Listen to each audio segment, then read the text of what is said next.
Sir నమస్కారం sir. నమస్తే. Sir 'Pushpa 2' box office వద్ద ఎటువంటి రికార్డ్స్ క్రియేట్ చేసిందో ప్రత్యేకంగా చెప్పాల్సిన పని లేదు. దాదాపు 1800 కోట్లకు పైచిలుకే కలెక్ట్ చేసింది. 'బాహుబలి' రికార్డులను బ్రేక్ కూడా చేసింది. కాకపోతే అది మళ్ళీ టీవీ ఛానల్స్‌లోకి వచ్చేసరికి అది పెద్ద వర్కౌట్ అవ్వలేదు. టీఆర్పీ అసలు ఎక్కువగా రాలేదని చెప్పేసి రిపోర్ట్స్ అయితే చెప్తున్నాయి సార్.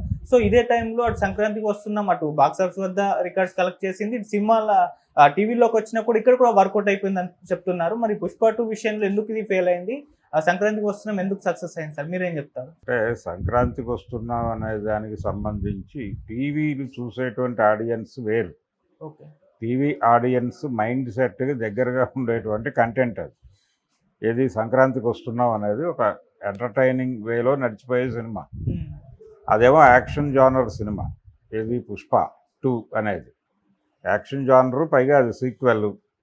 దానికుండే లిమిటేషన్స్ దానికున్నాయి. దానికుండే ఆడియన్ లిమిటేషన్ కూడా దానికి ఉంది ఖచ్చితంగా. దాన్ని యాక్సెప్ట్ చేయాలి. అంటే టీవీ అనేది హోల్సమ్ ఎంటర్‌టైనర్‌గా లేదిప్పుడు. దీన్ని కూడా గుర్తించాలి.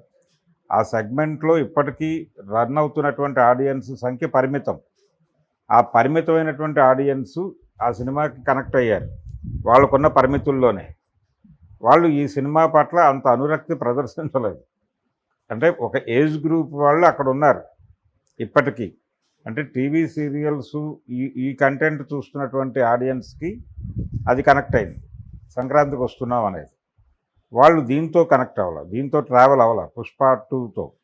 దానికి రకరకాల రీజన్స్ ఉండొచ్చు. అంటే యాక్షన్ జోనర్ పట్ల, ఆ ధోరణి పట్ల, వైలెన్స్ పట్ల విముఖత ఉండొచ్చు ఆ సెక్షన్లు. అందుకని వాళ్ళు ఇది మన కంటెంట్ కాదు అని చెప్పి పక్కన పెట్టేసి ఉండొచ్చు. ఆల్రెడీ ఈ సినిమాకు సంబంధించిన చాలా చర్చ జరిగింది. ఈ చర్చకు సంబంధించినటువంటి ఇన్ఫ్లుయెన్స్ వాళ్ళ మీద ఉండొచ్చు. ఇలా ఏది ఏవైనా కానీ దాన్ని పట్టించుకోలేదండి. కానీ థియేటర్కల్గా యూత్ కనెక్ట్ అయింది ఆ సినిమాకి. కనెక్ట్ అయింది. వాళ్ళు విపరీతంగా మోసారు ఆ సినిమాని. అన్ని చోట్ల మంచి వసూళ్ళే రాబట్టగలిగింది.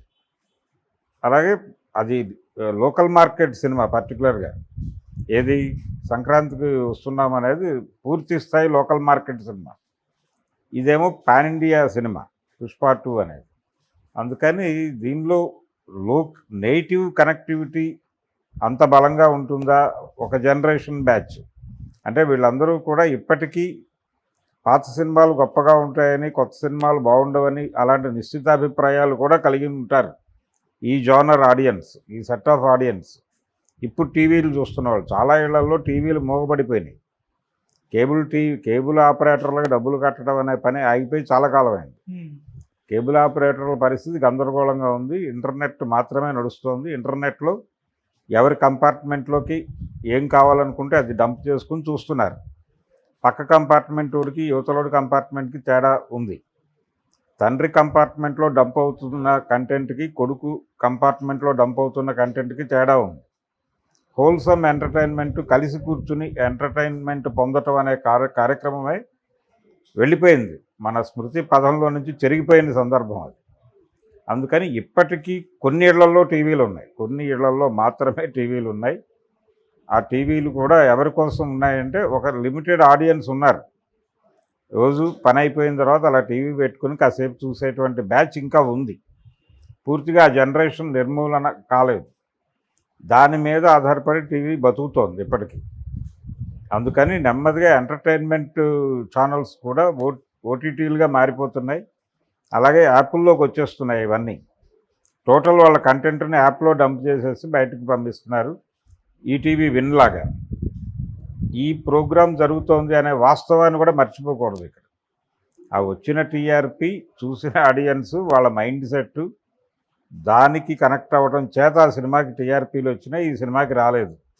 అంత మాత్రం చేత ఇదేదో దాన్ని మించిన సినిమా అనుకోవడానికి లేదు.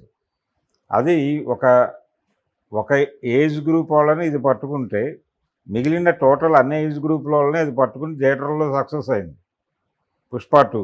కాబట్టి అది వాస్తవం. ఇది దీనిలో గందరగోళం ఉంది. రెండింటినీ పోల్చడం దగ్గరే ఇబ్బంది. డెఫినెట్గా మీకు బాక్స్ ఆఫీస్లో ఇరగొట్టేసిన కంటెంట్ టీవీలో టీఆర్పీలు రాకపోవచ్చు, వచ్చే అవకాశం కూడా లేదు. డెఫినెట్గా ఫర్దర్గా కూడా రావు. ఎందుకంటే ఆ సెట్ ఆఫ్ ఆడియన్స్ వేరు. వాళ్ళకి కనెక్ట్ అయ్యేటువంటి కంటెంట్ మాత్రమే చూస్తారు. వాళ్ళు నిర్మోహమాటంగా వ్యవహరిస్తారు. అంటే మేం చూస్తున్నాం, మా ఇష్టమైంది మేము చూస్తామన్న ధోరణిలో వ్యవహరిస్తున్నారు వాళ్ళు. అందుకని అంత ఈజీ కాదు. ఇప్పుడు టీవీల్లో టీఆర్పీలు సాధించడానికి అని సినిమా తీస్తే థియేటర్లో వర్కౌట్ అవ్వదు, థియేటర్లో వర్కౌట్ అయితే టీవీలో వర్కౌట్ అవ్వదు. కాబట్టి ఈ గ్యాప్ ఖచ్చితంగా నడుస్తుంది. అందుకని దీన్ని అడ్మిట్ చేయాల్సిందే తప్ప ఇదేదో పుష్ప స్థాయిని తగ్గించే వ్యవహారం అయితే కాదు.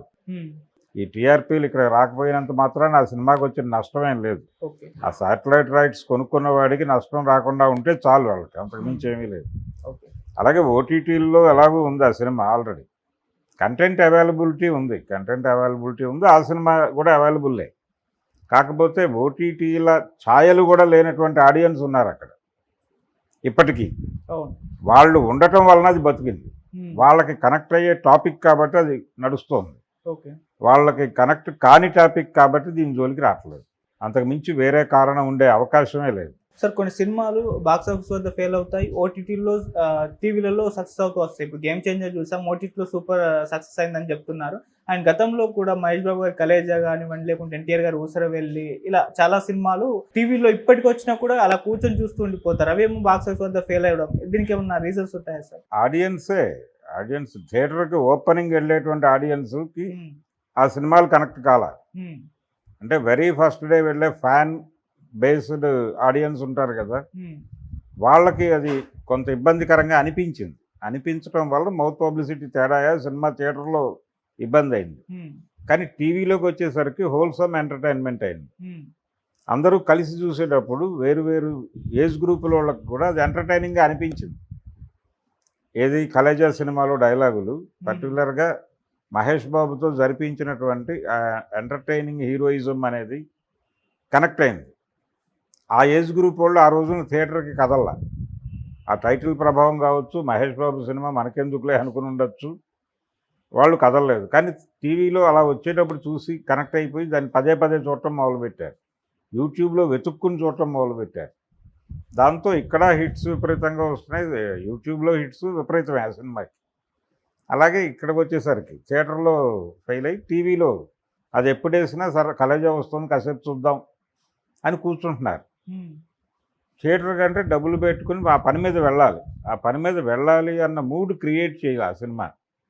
ఆ క్రియేట్ చేయకపోవడం వలన పోనీ థియేటర్కి వెళ్ళినోడు పాజిటివ్గా మాట్లాడి ఉంటే వీళ్ళు కదిలేవాళ్ళు.